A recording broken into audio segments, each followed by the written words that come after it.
This is not the end. It is not even the beginning of the end. But it is, perhaps, the end of the beginning. Churchill said those words in 1942, after El Alamein turned a streak of defeat into a first taste of momentum. Listen to the shape of that sentence, the way it refuses triumphalism, yet refuses despair. It names a turning point. It marks a milepost in the dark. That's what we're going to do tonight. We're going to walk through Churchill's letters, speeches, and private resolve, and turn them into a set of field rules you can use when life starts breaking around you. Picture it. The room is dim. A red box of papers waits beside a half-drunk glass. London is in danger. The map is a bruised sky of pins and strings. Outside, the sirens. Inside, a pen scratches on paper. Churchill wrote as if every sentence had to carry its own weight across a minefield. He wasn't writing theories. He was writing to survive the night. Let's start with that line. The end of the beginning. November 1942. For 2 years, Britain had held on while losing ground. Then, at Alamein, the tide shifted. Churchill stands at a luncheon, speaks into clinking glasses and exhausted hearts, and refuses the easy story. He doesn't sell victory. He sells a frame, a way to measure progress without lying to yourself. That is the first rule. When you are buried in problems, debt, deadlines, broken trust, you must force the story into chapters. Name a trench line you can hold. Define one position you will not yield. Then call it what it is. Not salvation, not finale, but the end of the beginning. That simple phrase pulls you out of panic and into time. Suddenly, you are in a chapter, not a catastrophe. What he meant then still matters now. Because if you don't write the chapter titles of your crisis, chaos will write them for you. Churchill's gift was proportion. The sky might be falling, but he found a way to say, not yet, not here, not like this. He marked the road. You can too. Tonight you decide. That phone call is the end of avoidance. That small repayment is the end of drifting. That apology is the end of denial. Not perfection, not final victory, just the end of the beginning. But imagine if the story ended there, some neat phrase and a toast. It didn't. Churchill learned the hardest lessons the hard way. 17 years earlier, he was crushed by a failure with his name on it. The Dardanelles, Gallipoli, 1915. He pushed for a daring path through the straits to break the stalemate. It turned into a catastrophe of delay, confusion, and blood. He resigned from the Admiralty under a storm of blame and humiliation. In private letters to Clementine, his wife, he let the armor fall. He wrote of dark moods, the black dog of depression, the emptiness of losing not only office but identity. Then he did something almost no one expected. He put down the silk hat, took up a steel helmet, and went to the Western Front as an infantry officer. The former First Lord of the Admiralty in the mud, learning the taste of failure and the cost of orders. That is the second rule. When you break something, pick up the nearest honest work and rebuild your name molecule by molecule. Churchill didn't send a press release. He took a trench. He didn't chase a quick absolution. He took responsibility, then he took a post. He shrunk the problem down to the ground and worked the ground. In modern life, that looks like this. You stop arguing about whose fault it is, and you learn the skill you've been avoiding. You make the call you dread, and you make it early. You volunteer for the unglamorous shift. You let the record, not your explanation, clear your name. He could have gone silent. He didn't. The act of returning to the front was a letter to himself. I will not turn this failure into a permanent identity. You can write the same letter with your actions. Own the mistake. Write daily orders. Do first the thing that repairs trust. The worst thing you can do after a fall is build a shrine to your grievance. Churchill built a ladder. Now, listen to a different note of the same music. 1931, New York City. Churchill steps into the street, looks the wrong way, British instincts on an American road, and a car shatters him against the asphalt. Fractured ribs, pain that wrung the air from his lungs. He writes about it later with a curious calm, as if the collision had knocked vanity loose. He describes the hospital lights, the morphine dreams, the slow return to breath, and the thin thread of existence. That experience didn't make him softer. It made him clearer. He understood the second chance is rented, not owned. That is the third rule. After a shock wakes you up, don't go back to sleep. Name 3 things you will do differently because you survived. Then do them immediately, before the sedation of normal life takes hold. Churchill came back with sharpened urgency. He didn't rush mindlessly. He prioritized. He knew that being alive was work. You too can treat your survival as your assignment. You survived the breakup. Good. What will you build in the space that pain cleared out? You're still employed after the layoffs? Good. What will you do with the reprieve? When fortune spares you, pay rent with action. And then comes the voice that traveled the Atlantic. February 1941. The United States was not yet in the war. Churchill went on radio and spoke across the ocean. Give us the tools, and we will finish the job. Hear the cadence. He doesn't beg. He specifies. Tools. Finish. Job. It's a masterclass in asking for help without losing dignity. He defines the mission, defines the need, and promises the outcome. People respond to clarity. Roosevelt did. Lend-Lease followed. Supply lines thickened. A nation's spine stiffened because one man asked for a wrench, not a miracle. That is the 4th rule. When you ask for help, ask for equipment, not rescue. Don't say, fix my life. Say, I need 2 hours of quiet to apply for this credential. Can you take the kids Saturday morning? Don't say, make me confident. Say, can you walk me through the first 3 cold calls? Define the tool, define the task, promise your part, then finish the job. People want to invest in a mission that sounds like it can actually land. There's a hard truth in that letter to the world. No one is coming to save you because you panicked. People step up when you get precise. Churchill kept his plea measured, but he made it impossible to ignore because he spoke as a partner, not a problem. You can do that at work, in your family, in your own mind. Speak like someone who will use what they're given. Midway through 1940, before those tools arrived en masse, the darkness had a face. France had fallen. The Channel was a moat and a trap. Churchill went to Parliament and shaped silence into steel. He promised no comfort. He offered no warm bed of illusions.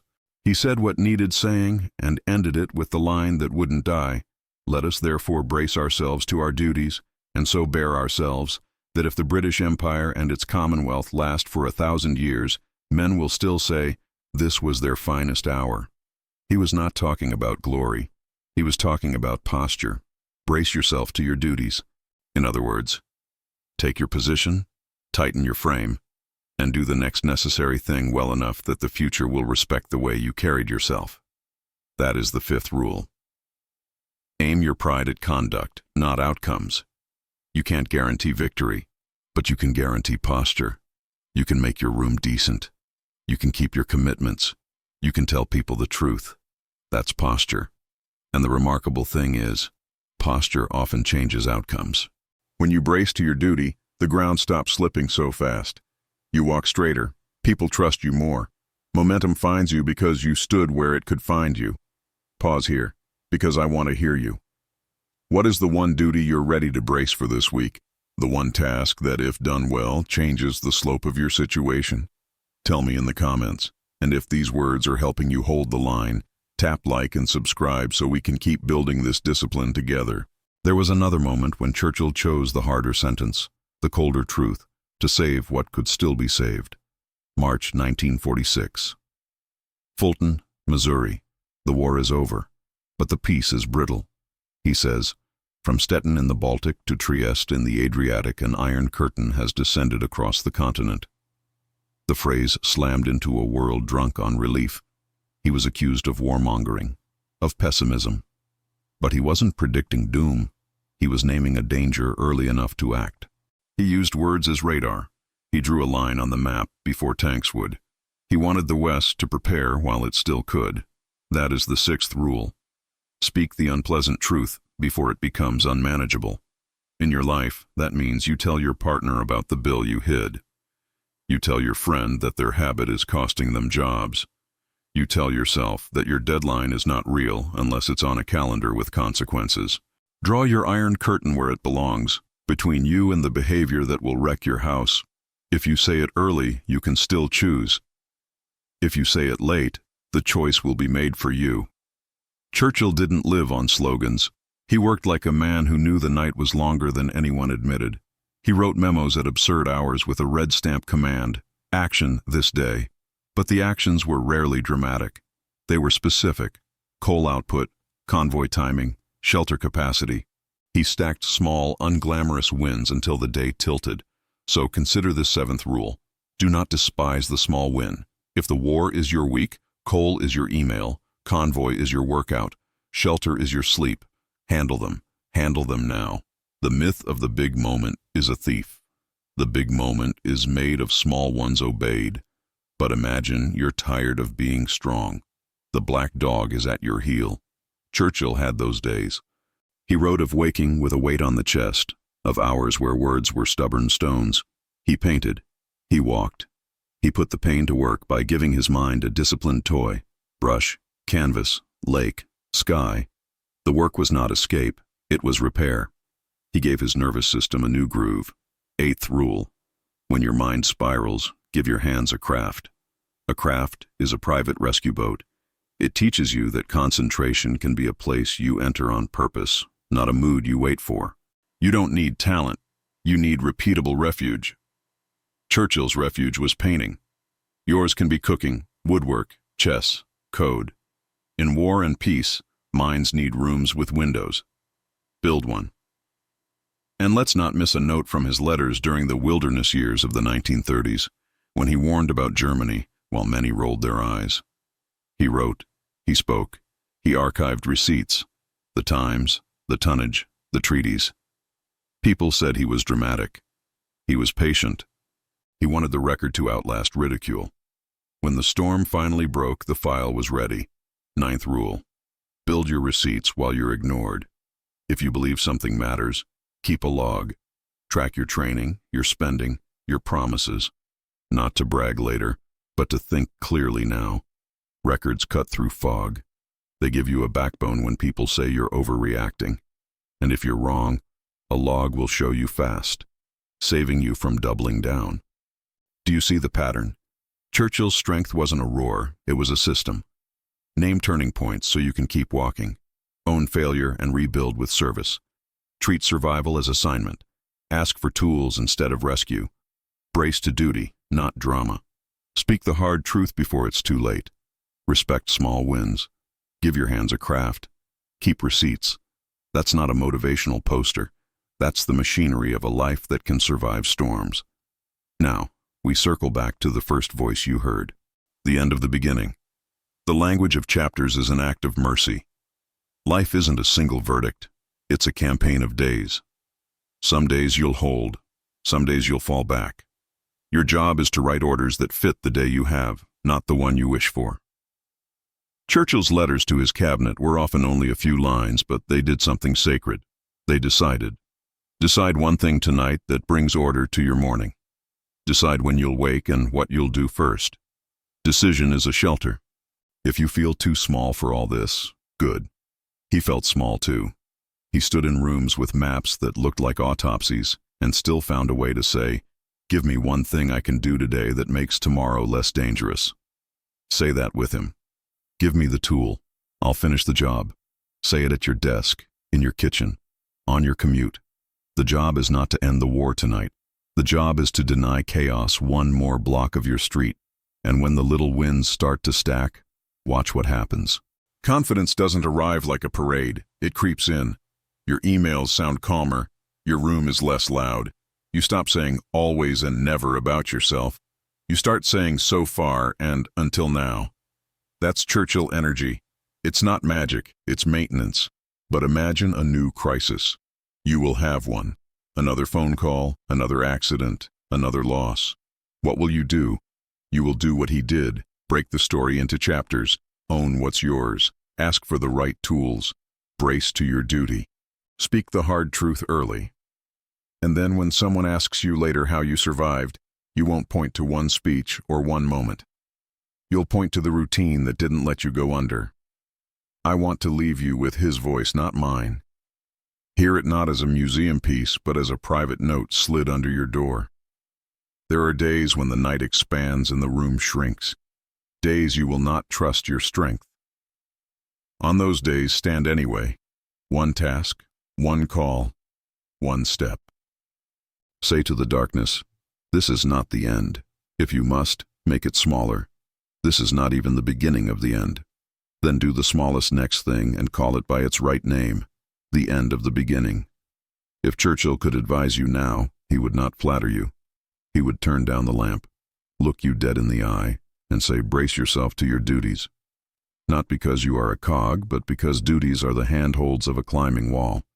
Grab the next hold, pull, breathe, repeat. Work like someone who expects to be needed tomorrow. Talk like someone who expects to be believed. Live like someone who knows that the finest hour is not a trophy you find, but a posture you keep. When life collapses, do this. Don't argue with reality. Don't volunteer for despair. Name your chapter. Choose your duty. Ask for the tool you need, then finish the job. And when you finally look back, may people who love you say the line that outlived the bombs, that in the worst hour, you bore yourself in such a way that it became your finest hour.